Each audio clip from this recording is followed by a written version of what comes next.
Assalamualaikum teman-teman, saya Dianovita Mengsari dari kelas 5B D4 Keuangan dan Perbankan Politeknik Negeri Samarinda.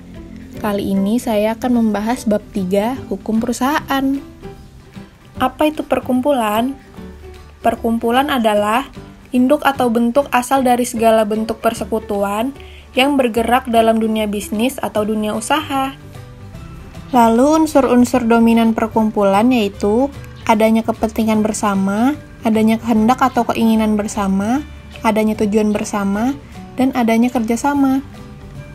Berdasarkan status hukumnya, perkumpulan dibedakan atas 1. Perkumpulan yang berbadan hukum, dan 2. Perkumpulan yang tidak berbadan hukum.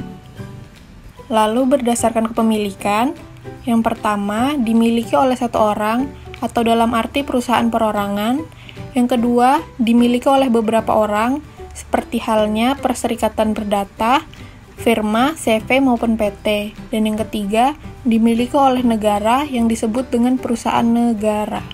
Selanjutnya, ada kewajiban orang menjalankan perusahaan.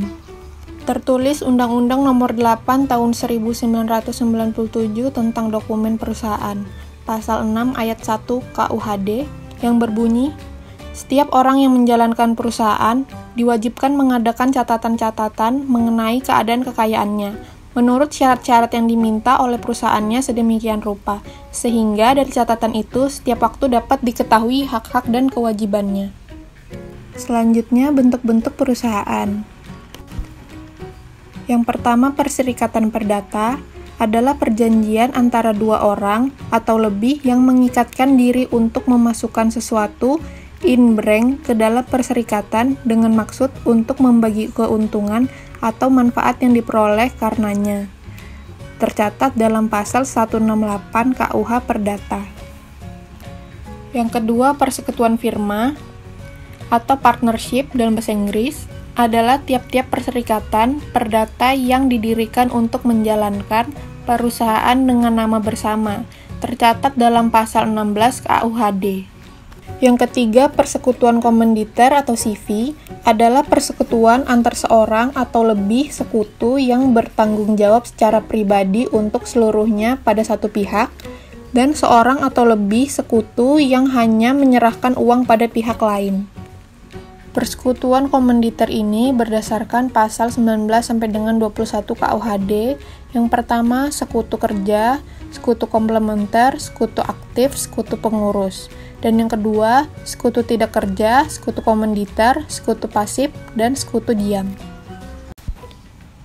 Dan yang keempat ada PT, yaitu badan hukum yang merupakan persekutuan modal, didirikan berdasarkan perjanjian, melakukan kegiatan usaha dengan modal dasar yang seluruhnya terbagi dalam saham, dan memenuhi persyaratan yang ditetapkan dalam undang-undang, serta peraturan pelaksanaannya. Pasal ini tercatat dalam pasal 1 ayat 1 Undang-Undang Nomor 40 Tahun 2007. Macam-macam PT yaitu PT terbuka atau dalam bahasa Inggris Limited Company dan PT tertutup atau dalam bahasa Inggris Private Company. Lalu ada organ PT. Yang pertama ada RUPS, organ perseroan yang mempunyai wewenang yang tidak diberikan kepada direksi atau Dewan Komisaris dalam batas yang ditentukan dalam undang-undang ini dan atau anggaran dasar.